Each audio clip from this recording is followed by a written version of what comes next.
जीते ये सारा रन।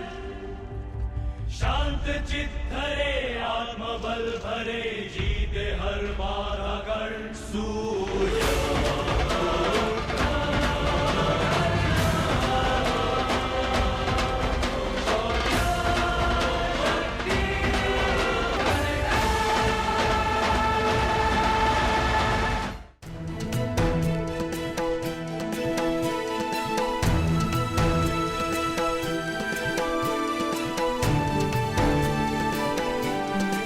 प्रणिपात वासुदेव।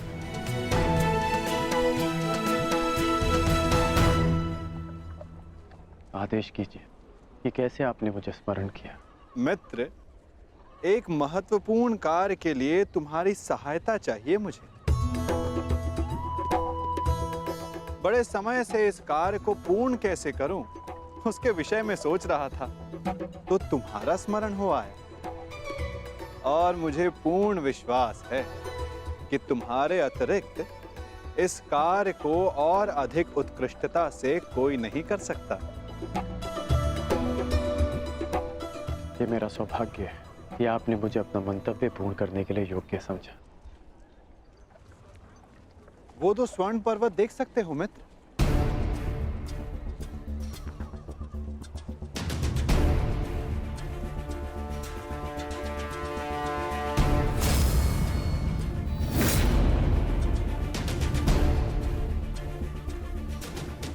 अब इन स्वर्ण पर्वतों पर तुम्हारा अधिकार है,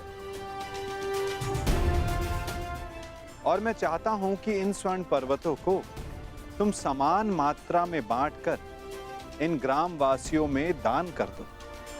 परंतु एक बात का स्मरण रखना मित्र, इन दोनों स्वर्ण पर्वतों का सारा स्वर्ण दान करना होगा।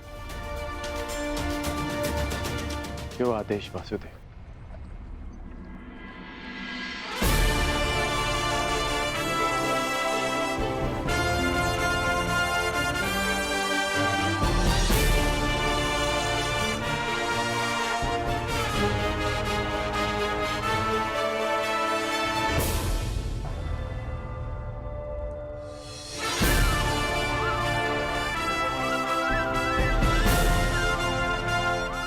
मैं सभी ग्रामवासियों से निवेदन करता हूं कि ये दोनों स्वर्ण पर्वत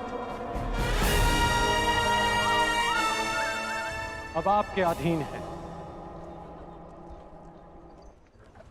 आप सब जाकर इस सारे स्वर्ण को आपस में समान भाग में बांट लें।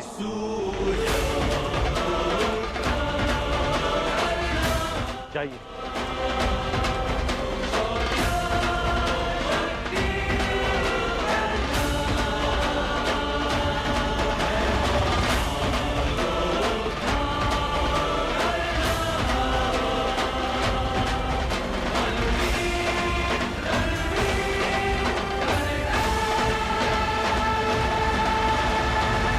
प्रणिपात।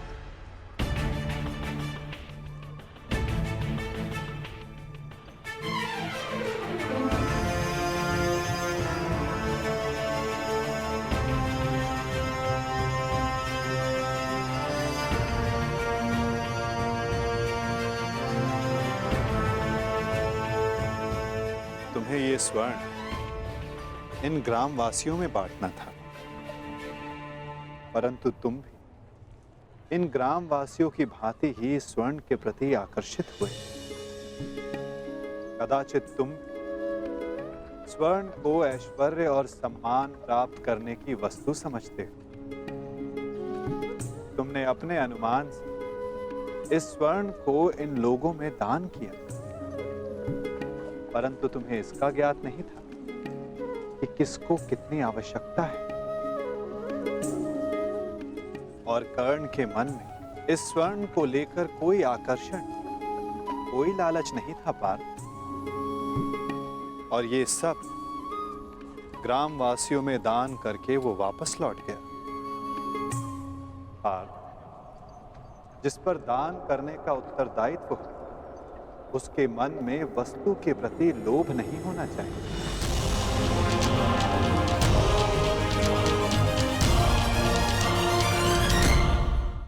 तुम्हारे मन में ये इच्छा थी कि तुम्हारा न्याय पूर्वक ये स्वर्ण दान करने के लिए ये लोग तुम्हारी प्रशंसा करें और कर्ण के मन में केवल कर्म करने की इच्छा थी पार, फल पाने की नहीं। ये वितरांग गुण, ये विरक्ति मनुष्य का लक्ष्य पाने, उसका दान करने के संकल्प को दर्शाता है। एक समय था पार कि तुम केवल चिड़िया की आंख को देखते थे, परंतु आज तुमने केवल चिड़िया की आंख को नहीं, पूरी चिड़िया को देखा, उसकी चाह पूर्ण करने की राह को देखा। और यही अंतर है तुम में और कर्ण में पार, वही अंतर जो एक सामान्य मनुष्य और विशेष मनुष्य में होता है।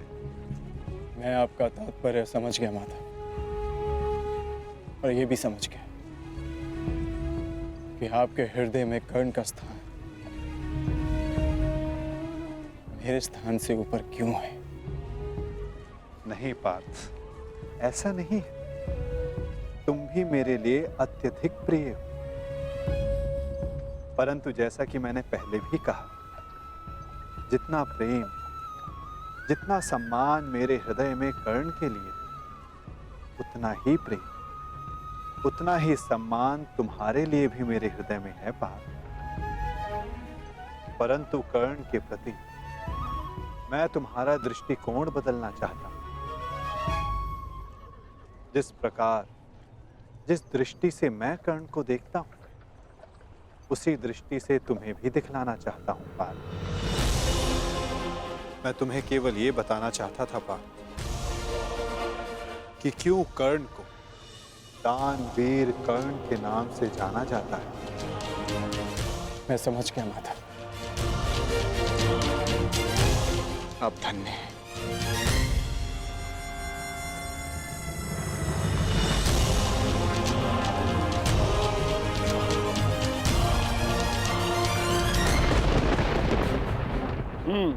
बड़ा दानवीर है ये कर्ण वासुदेव।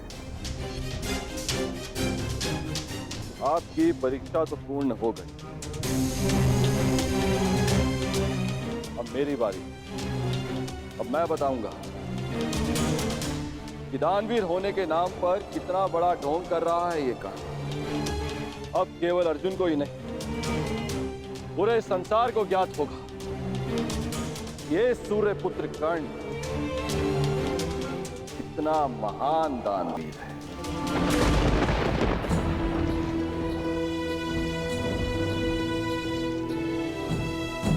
मित्र, तुम्हारी परीक्षा अभी पूर्ण नहीं हुई है।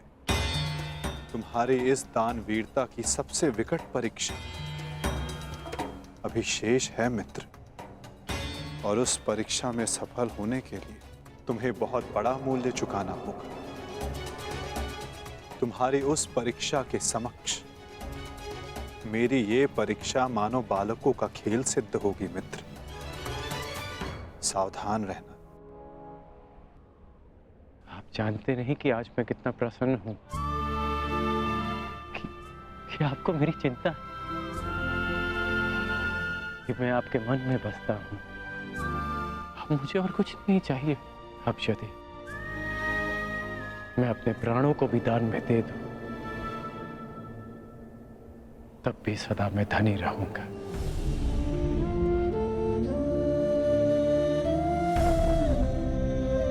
बड़ी बात वासुदेव।